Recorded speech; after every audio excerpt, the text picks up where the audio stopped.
दोस्तों, ये इस कहानी का दूसरा चैप्टर है। अगर आप लोगों ने इस कहानी के पहले चैप्टर को नहीं सुना है तो उसका लिंक मैंने इसी कहानी के नीचे कमेंट बॉक्स में दे दिया है। लिंक पर क्लिक करके आप लोग इस कहानी के पहले चैप्टर को ज़रूर सुन लीजिएगा। चलिए दूसरा चैप्टर शुरू करते हैं। अगली सुबह अरमान की आंख किसी के पायल की आवाज़ सुनकर खुली। आवाज़ बहुत तेज़ थी। अरमान ने साइड में देखा तो करण और साहिल दूसरे बेड पर सो रहे थे। उसके लिए खड़े हो पाना मुश्किल था, लेकिन फिर भी उसने कोशिश की और खड़ा हो गया। छोटे छोटे कदमों से आगे बढ़ते हुए वो बालकनी में गया तो उसने अपनी ज़िंदगी का सबसे खूबसूरत दृश्य अपनी आंखों के सामने देखा। नीचे आसी डांस की प्रैक्टिस कर रही थी। अरमान की नज़र उसके पैरों में पहनी हुई पायल पर गई, जिसकी आवाज़ सुनकर उसकी नींद खुली थी। कुछ वक्त के लिए वहीं खड़ा हुआ आसी का डांस करते हुए देखता रहा। फिर उसने धीरे धीरे से नीचे जाना शुरू किया। वो नीचे जा पाता उससे पहले ही उसका पैर स्लिप हो गया, लेकिन उसके गिरने से पहले ही आसी ने आगे बढ़कर उसे संभाल लिया। आसी ने उसे कुर्सी पर बिठाया और उसे घूरती रही। क्या डॉक्टर ने तुमसे नहीं कहा कि तुम बिना किसी की मदद के चल नहीं सकते? आसी ने सख्त लहजे में अरमान से पूछा। मैं काफ़ी देर से एक जगह बैठा था। इतनी देर तक मैं एक जगह नहीं बैठा रह सकता, अरमान ने जवाब दिया। इतनी जिद्दी क्यों हो तुम? कहीं पर लिखा है क्या कि हर गैंगस्टर को जिद्दी और घमंडी ही होना होता है? हर वक्त एक भावहीन चेहरा रखना होता है। आसी ने अजीब सा चेहरा बनाकर उससे कहा। किसी लड़की का अपने करीब आना पसंद नहीं है, उसका छूना पसंद नहीं है, लेकिन छुप कर किसी लड़की को डांस करते हुए देखना ठीक लगता है तुम्हें? कुछ भी? हाँ, आसी ने अरमान को छेड़ते हुए कहा। आसी की इस बात पर अरमान को बहुत शर्मिंदगी हुई। हाँ, वो मैं, अरमान हकला रहा था। अब बहाने मत बनाओ, मैंने रंगे हाथे तुम्हें पकड़ा है, आसी ने कहा तो अरमान मासूमियत से उसकी तरफ देखने लगा। जैसे इस वक्त उसने कोई बहुत बड़ा गुनाह कर दिया हो। उसे इस तरह देखते देख आसी खिलखिलाकर हंस दी और अरमान तो जैसे उसकी हंसी में ही खो गया। कल रात तुमने मुझे यहाँ से जाने के लिए क्यों कहा था? अरमान ने उससे अपने मन में चल रहे सवाल को पूछ लिया। वो कल रात से इस सवाल का जवाब ढूंढ रहा था। आसी जो अभी तक खिलखिलाकर हंस रही थी, एकाएक उसकी हंसी गायब हो गई।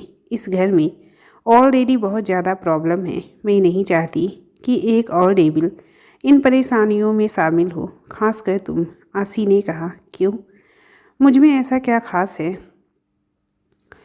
इस घर में रह रहे लोगों को सिर्फ जान लेना आता है, आसी ने कहा। मैंने भी अपनी ज़िंदगी में बहुत लोगों की जान ली है, सब मुझे डेविल इसीलिए बोलते हैं, अरमान ने कहा। तो उस दिन तुमने मेरी जान क्यों बचाई? आसी ने उससे सवाल पूछा, लेकिन इस सवाल का जवाब तो आज तक अरमान को भी नहीं मिला था। इन सब में पढ़कर तुम अपनी ज़िंदगी मत खराब करो, चले जाओ यहाँ से और ख़ुद को बचा लो, दूर रहो इन सब से। मैं ये सब सिर्फ तुम्हारी भलाई के लिए कह रही हूँ। तुम्हारा दिल साफ है, उसके अंदर अच्छाई भरी हुई है, उस अच्छाई को संभाल के रखो, उसे यूं ही जाया ना करो, आसी ने कहा। अरमान आश्चर्य से आसी को देख रहा था। वो पहली ऐसी इंसान थी जिसने ये कहा कि अरमान के दिल में अच्छाई भी है। मुझे लोगों का एक दूसरे से नफ़रत करना, जान से मारना बिल्कुल भी पसंद नहीं है।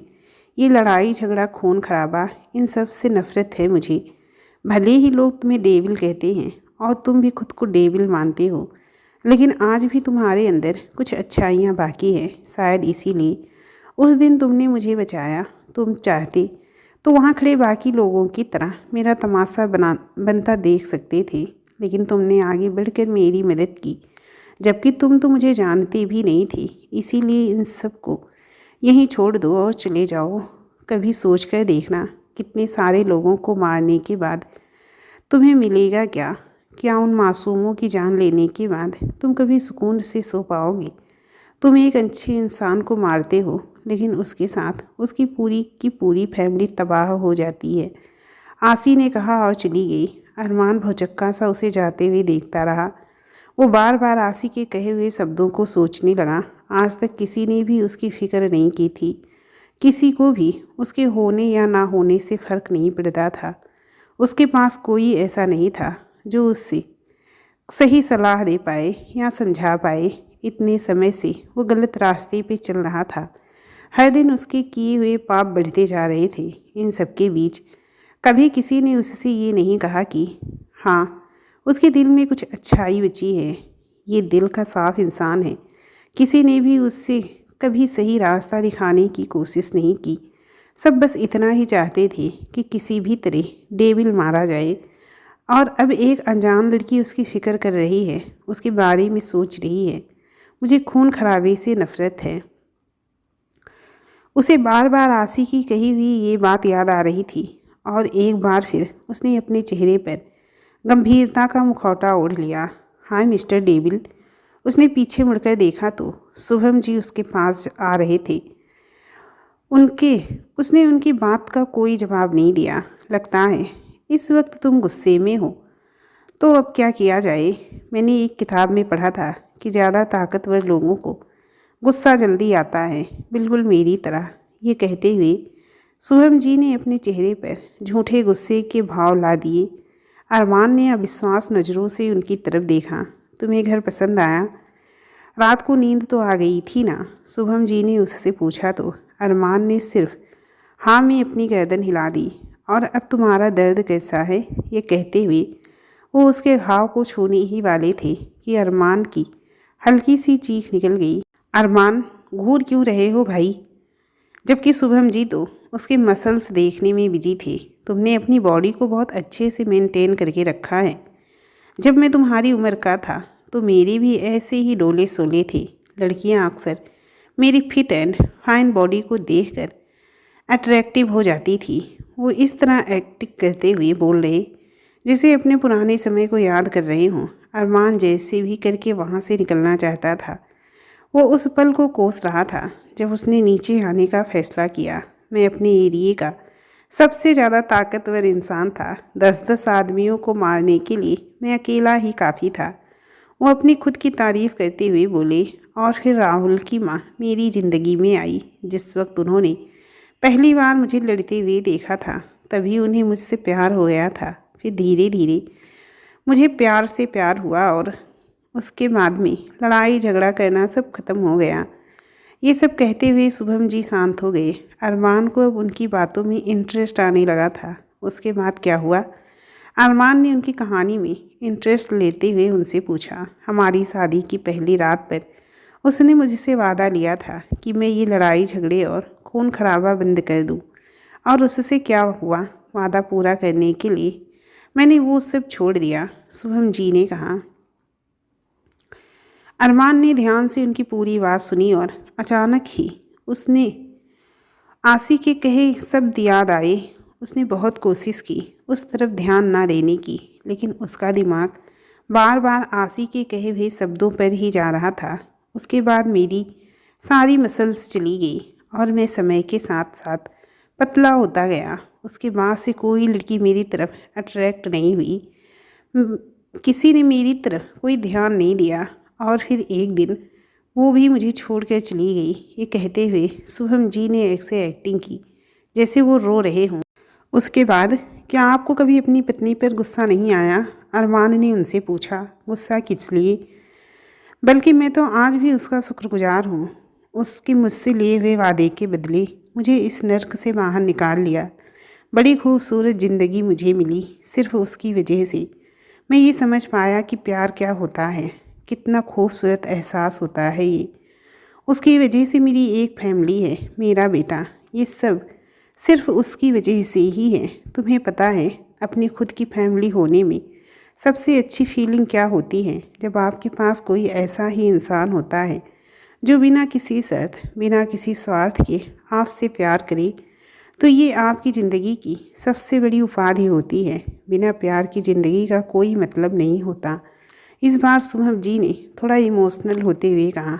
अरमान के चेहरे पर एक व्यंग भरी मुस्कान आ गई। उसने अपनी ज़िंदगी के बारे में सोचा। उसके माता पिता नहीं थे, वो अनाथ था और अनाथ आश्रम में ही पला बढ़ा था।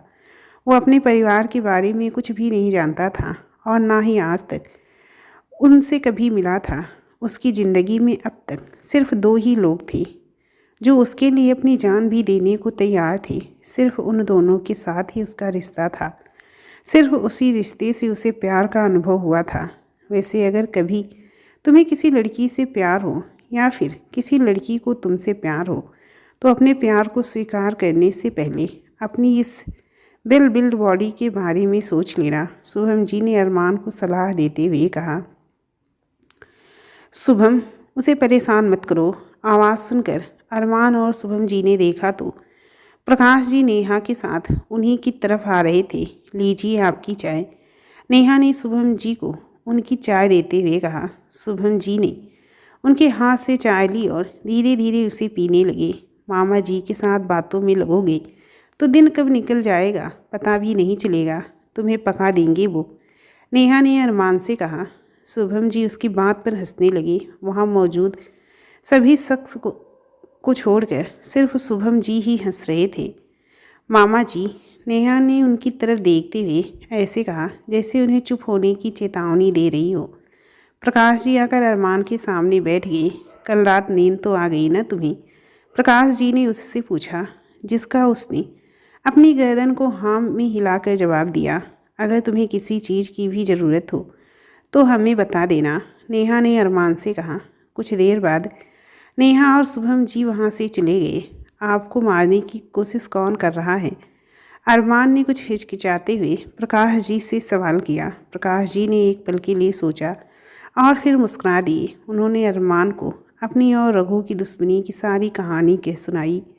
उन्होंने उसे रघु के बेटे अखिलेश के बारे में बताया। अरमान ध्यान से उनकी सारी बातें सुन रहा था। उसने ये नहीं सोचा था कि प्रकाश जी उसे इतनी आसानी से अपनी सारी कहानी कह सुनाएंगे। इस बात से वो थोड़ा आश्चर्य में था। मुझे मौत से डर नहीं लगता है, लेकिन मेरी 2 बेटियां हैं। नेहा राहुल के साथ सुरक्षित है। वो उसे खुद से भी ज़्यादा प्यार करता है और हमेशा उसकी देखभाल करेगा। लेकिन मेरी आसी, वो बहुत मासूम है। उसे अंदाज़ा भी नहीं है ये दुनिया कितनी खतरनाक है। थोड़े से खून को देखकर भी घबरा जाती है वो। मैं बस उसे उसकी ज़िंदगी में सेटल होते हुए देखना चाहता हूँ। मुझे डर है कि अगर मुझे कुछ हो गया तो उसका क्या होगा, कौन ख्याल रखेगा उसका। बस उसकी ज़िंदगी में कोई ऐसा शख्स आ जाए जो उससे खुद से भी ज़्यादा चाहे और उसकी जान की भी रक्षा करे। सही हाथों में उसका हाथ देने के बाद मैं सुकून से मर सकता हूँ, प्रकाश जी ने कहा। ये सब कहते हुए उनके चेहरे पर ममता और प्यार झलक रहा था। अरमान बहुत ध्यान से उनके चेहरे को देख रहा था। उसे समझ आ रहा था कि वो कितना प्यार करते हैं अपने बच्चों से। आप चिंता मत कीजिए, वो हमेशा सुरक्षित रहेगी। उसका दिल बहुत साफ है। हमेशा खुद से पहले दूसरों के बारे में सोचती है वो। और कोई ना सही, लेकिन महादेव हमेशा उसकी रक्षा करेंगे, अरमान ने उन्हें दिलासा देते हुए कहा। प्रकाश जी मुस्कुरा दिए। मैं किसी को तुम्हारी मदद करने के लिए भेजता हूँ। तुम अपने कमरे में जाकर आराम कर लो। जब ब्रेकफास्ट बन जाएगा तो तुम्हें बुला लेंगे, प्रकाश जी ने कहा। अरमान, तू यहाँ कैसे आया? हम दोनों कब से तुझे ढूंढ रहे हैं, साहिल ने आते हुए कहा। उनके पीछे पीछे करण भी आ चुका था। कैसे दोस्त हो तुम लोग? तुम यहाँ पर सोने के लिए आए हो या फिर उसकी मदद करने के लिए, प्रकाश जी ने उन्हें डांटते हुए कहा। तो उन दोनों का चेहरा पीला पड़ गया। प्रकाश जी उन्हें देखते हुए मुस्कुराकर वहाँ से चले गए। साहिल और करण ने अरमान के खड़े होने में मदद की। वो उसे लेकर आगे बढ़ रहे थे कि तभी अरमान के कानों में एक बार फिर पायल की आवाज़ गूंजी। उसने पीछे मुड़कर अपनी नज़रें इधर उधर घुमाई और आसी को ढूंढने की कोशिश की, लेकिन वो वहाँ नहीं थी। क्या हुआ? करण ने जब उसे ऐसे देखते हुए देखा तो पूछा था।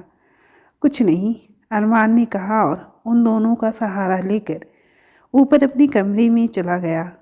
कुछ दिनों बाद अरमान की सेहत में सुधार होने लगा था। अब वो बिना किसी की मदद के भी चल सकता था। घाव गहरे थे तो उन्हें भरने में भी काफ़ी वक्त लगा, लेकिन पहले के मुकाबले अब उसमें दर्द बहुत कम था। इतने दर्द से अरमान को कुछ खास फर्क नहीं पड़ रहा था। प्रकाश जी और उसके पूरे परिवार ने अरमान और उसके दोस्तों का बहुत ध्यान रखा था। उन तीनों को भी इस घर में आकर अच्छा महसूस हो रहा था। उस दिन के बाद से अरमान आसी को इग्नोर कर रहा था। आसी उससे बात करने की कोशिश करती, लेकिन अरमान उसे पूरी तरह अनदेखा कर देता था। वो नहीं चाहता था कि आसी कभी उसके और उसके काम के बीच आए। वो हर बार उसे अनदेखा कर देता था। उसकी इस तरह बिहेव करने से आसी को बहुत बुरा लग रहा था। हर पल उसका उसे इग्नोर करना आसी को बिल्कुल भी अच्छा नहीं लगा। आज महीने का पहला सोमवार था। हर महीने के पहले सोमवार को आसी और उसका पूरा परिवार मंदिर में पूजा करने के लिए जाता था। इस पूजा में प्रकाश जी के साथ उनके सारे आदमी भी शामिल होते थे।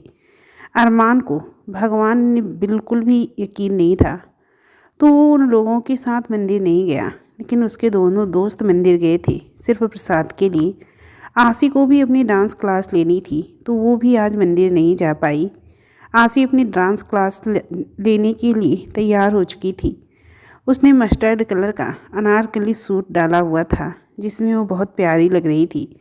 जाने से पहले उसने सोचा कि एक बार अरमान के पास चली जाए, उससे ये पूछने की उसे कहीं किसी चीज़ की ज़रूरत तो नहीं है। तो आसी जल्दी से ऊपर गई। उसने देखा अरमान अपनी आंखें बंद किए हुए गाने सुन रहा है। उसका ध्यान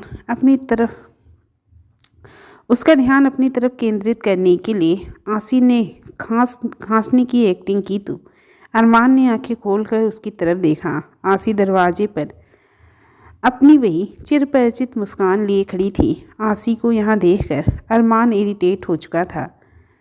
वो खड़ा हुआ और जाकर कबर्ड खोली। उसने उसमें से अपने लिए एक जोड़ी कपड़े निकाले और बाथरूम की तरफ जाने लगा।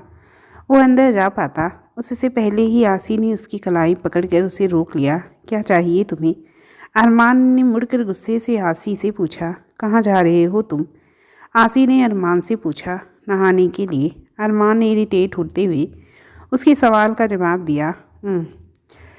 तुम दिन में कितनी बार नहाते हो? अभी 1 घंटे पहले तो मैंने तुम्हें नहाने के लिए बाथरूम में जाते हुए देखा था, आसी ने कहा, जिससे अरमान झेप गया। कोई बात नहीं, मुझे अवॉइड करने के लिए तुम्हें बहाने बनाने की ज़रूरत नहीं है। अब मैंने भी लोगों को सलाह देना छोड़ दिया है। वैसे भी कोई मेरी सुनता ही कहाँ है। यहाँ हर किसी को सिर्फ अपने बदले की पड़ी है। मेरे बारे में तो कोई सोचता ही नहीं है और ना ही किसी को मेरी फ़िक्र है। अगर माँ होती तो उन्हें मेरी फ़िक्र होती। आसी ने जब अरमान को बहाने बनाने की कोशिश करते हुए देखा तो उसने कहा, जिस चेहरे पर अभी तक मुस्कान थी अब उस पर दर्द बदल चुका था। वो उससे कहना चाहता था कि हर कोई उसकी फ़िक्र करता है। यहाँ पर सब उसे बहुत प्यार करते हैं और सबको अपने से ज़्यादा उसकी जान की फ़िक्र है। लेकिन वो कह ना सका। मुझे तुमसे एक अटैचमेंट फील होती है क्योंकि तुमने मेरी जान बचाई थी और आज तुम यहाँ इन सब के बीच में फंस चुके हो। उसकी वजह भी मैं ही हूँ। ना उस दिन तुम मेरी जान बचाते और ना ही आज तुम यहाँ होते। सिर्फ इसी वजह से मैं चाहती हूँ कि तुम सुरक्षित रहो, लेकिन तुम भी उन लोगों से अलग नहीं हो। मुझे तो समझ नहीं आता कि भगवान ने मुझे ऐसे लोगों के बीच में पैदा कर दिया जिन्हें सिवाय खून खराबे के और कुछ दिखता ही नहीं। आसी ने थोड़ा गुस्से में कहा। थक चुकी थी वो इन सब से। अब अरमान के होठों पर मुस्कान आ चुकी थी, लेकिन आसी उसे देख पाती उससे पहले ही उसने उसे छिपा लिया था। ओके, तो मुझे अपनी डांस क्लास के लिए जाना है। मैं यहाँ तुमसे ये पूछने के लिए आई थी कि क्या तुम्हें कुछ चाहिए? आसी ने सीरियस होते हुए अरमान से पूछा। अरमान ने ना में अपनी गर्दन हिला दी। अगर तुम्हें कुछ चाहिए तो तुम मुझे बता सकते हो। हिचकिचाने की ज़रूरत नहीं है। हर बार की तरह खुद नीचे जाने की ज़रूरत नहीं है। तुम्हें सुपर हीरो बने घूमते हो, इसीलिए तुमसे पूछ रही हूँ, चाहिए कुछ? आसी ने कहा। नहीं, मुझे कुछ नहीं चाहिए। अरमान ने सख्त लहजे में उसको जवाब दिया। आसी ने आसपास नज़र दौड़ाई। यहाँ पर पानी नहीं है, मैं लाऊं पानी तुम्हारे लिए? आसी ने अरमान से पूछा। तुम्हें एक बार में समझ नहीं आता है क्या? मैंने कहा ना, मुझे कुछ भी नहीं चाहिए तो मतलब नहीं चाहिए। अब जाओ तुम यहाँ से, अरमान ने गुस्से से कहा। डेविल हो ना, तो पानी कहाँ, खून पियोगे? आसी ने मुंह बनाते हुए कहा और चली गई। आसी नीचे आई। उसने अपना फ़ोन और बैग उठाया जाने के लिए वो दरवाजे की तरफ बढ़ी ही थी कि तभी डोरबेल बजी। आसी ने जाकर दरवाज़ा खोला तो सामने खड़े हुए शख्स को देखकर उसके चेहरे पर हैरानी के भाव आ गए। इस वक्त उसके सामने वो इंसान खड़ा था जिसके यहाँ आने के बारे में उसने कभी सोचा ही नहीं था। इनफैक्ट वो उसे कभी अपनी ज़िंदगी में देखना ही नहीं चाहती थी। उसे अपने सामने देखकर वो डर गई थी। Hello baby.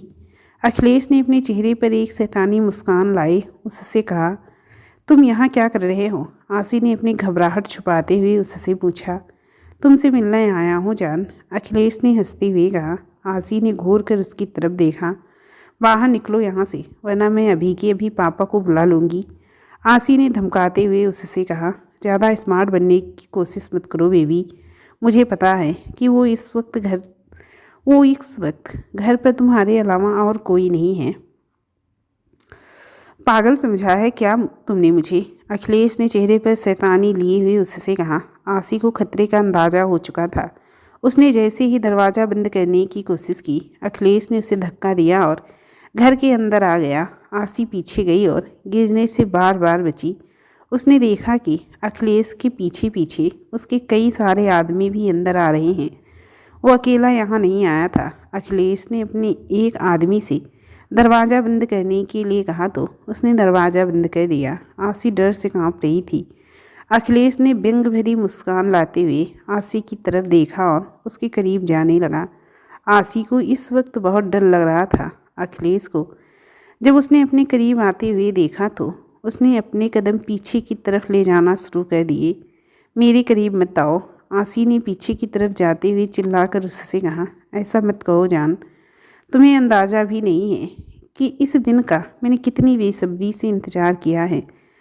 बस एक बार तुम मेरी बन जाओ। वैसे मैं तुमसे ये वादा नहीं कर सकता कि तुम्हें ज़्यादा दर्द नहीं होगा। तुम्हारी खूबसूरती को अपना बनाने के लिए बेसब्र हूँ मैं। एक बार तुम मेरी बाहों में होगी तो मैं खुद पर काबू नहीं कर पाऊँगा। बस कुछ वक्त की बात है। बहुत तड़पाया है तुमने मुझे, लेकिन आज मैं तुम्हें अपना बनाकर ही रहूँगा। अखिलेश गंदी हंसी हंसते हुए उससे कह रहा था और साथ के साथ उसके करीब भी आ रहा था। आसी तब तक पीछे की तरफ अपने कदम लेती रही जब तक उसकी कमर पीछे की दीवार से नहीं टकरा गई। अब उसके पास बचने का कोई और रास्ता नहीं था। अखिलेश मुस्कुराते हुए उसके पास आया और उसके चेहरे के दोनों तरफ अपने हाथ रख दिए। अखिलेश मुस्कुराते हुए उसके पास आया और उसके चेहरे के दोनों तरफ अपने हाथ रख दिए। आसी उसके बहुत करीब थी और कैद भी। अखिलेश के सारे आदमी ये देखकर हंसने लगे।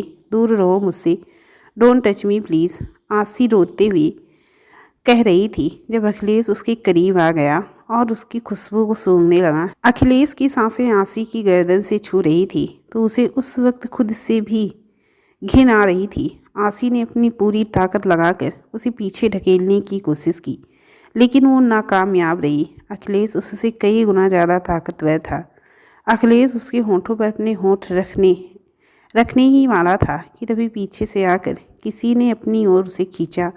इससे पहले कि वो उस आदमी का चेहरा देख पाता, उसने उसके पेट में एक जोरदार मुक्का मारा। उसे संभलने का मौका दिए बगैर ही उस व्यक्ति ने उसके मुंह पर एक और मुक्का मारा। अगला वार उसने उसकी टांगों के बीच में किया, जिससे अखिलेश जमीन पर औंधे मुंह गिर गया। आसी जैसे ही अरमान को अपने सामने अखिलेश से लड़ते हुए देखी तो उसने एक चैन की सांस ली। अरमान ने आसी का हाथ पकड़कर उसे अपनी तरफ खींचा तो आसी जाकर उसके पीछे छुप गई। उसने अपना सर अरमान की कमर पर रख दिया। वो अभी भी डर से कांप रही थी।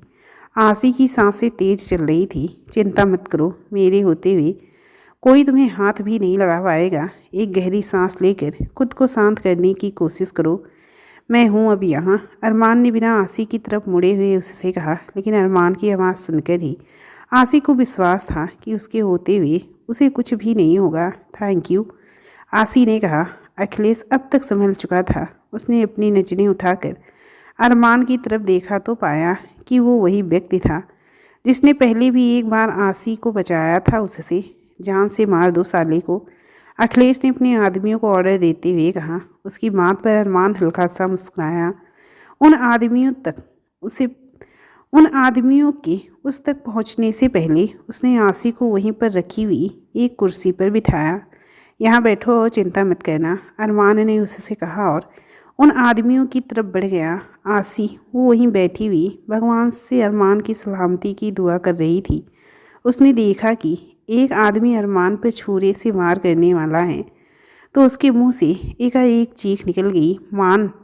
उसने अरमान को सतर्क करते हुए बोला। अरमान पीछे पलटा और उस आदमी का हाथ मोड़ दिया। उसने उसके हाथ से वो छुरा लिया और उसे उसके ही हाथ में घोंप दिया। ये देखकर आसी ने अपने हाथों से अपना चेहरा ढक लिया और दूसरी तरफ मुंह कर लिया। उस आदमी के हाथ में से खून बह रहा था जो वो देख नहीं पाई। अखिलेश ने एक बार फिर आसी के करीब जाने की कोशिश की। अरमान जो उस वक्त उसके किसी आदमी से लड़ रहा था, उसने उसके हाथ में से हॉकी स्टिक छीनी और उसे अखिलेश की तरफ फेंक दिया। हॉकी स्टिक जाकर सीधा अखिलेश के पैरों में लगी और वो वहीं चिल्लाते हुए मुंह के बल गिर पड़ा। तभी उन लोगों को बाहर से गाड़ियों के आने की आवाज़ सुनाई दी। ये सुनकर आसी ने एक चैन की सांस ली।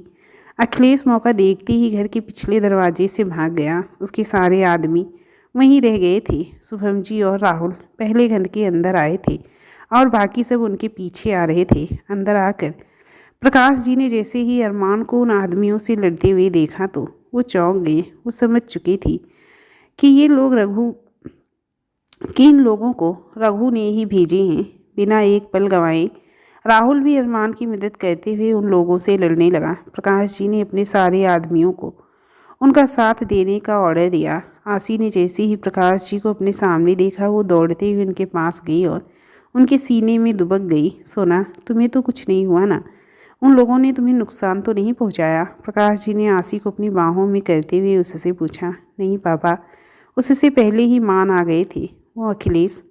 आसी के आगे के शब्द उसके गले में ही रह गए और वो रो पड़ी।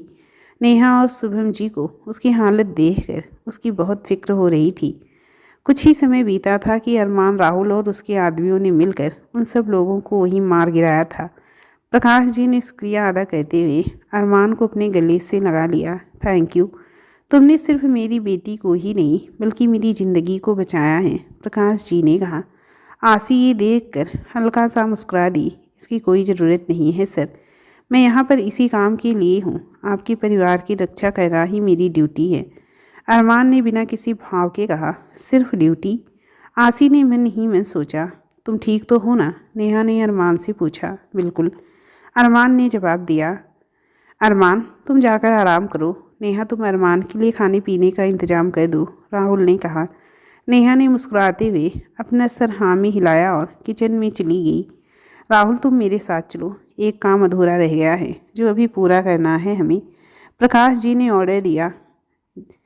जिसे सुनकर आसी उनकी तरफ देखने लगी। वो दौड़कर प्रकाश जी के सामने आ गई, जिन्होंने इस वक्त अपनी गन निकाल ली थी। पापा, कहाँ जा रहे हैं आप? आसी ने उनका रास्ता रोकते हुए उनसे पूछा। उसकी हिम्मत इतनी बढ़ चुकी है कि आज वो मेरे घर के अंदर आ गया। इतना ही नहीं, मेरे ही घर में वो मेरी बेटी के साथ ज़बरदस्ती करने चला था। इस बार उसे भगवान भी नहीं बचा सकता मुझसे, उसे अपनी जान देनी ही पड़ेगी, प्रकाश जी ने गुस्से से कहा। पापा प्लीज़ नहीं, आसी ने रिक्वेस्ट करते हुए उनसे कहा। प्रकाश जी ने राहुल की तरफ देखा, जो उसने आसी का हाथ पकड़कर उसे रास्ते से हटा दिया। आसी रोते हुए उससे अपना हाथ छुड़ाने की कोशिश कर रही थी और बार बार उन्हें वहां न जाने के लिए भी कह रही थी। प्रकाश जी और राहुल वहां से जाने ही वाले थे।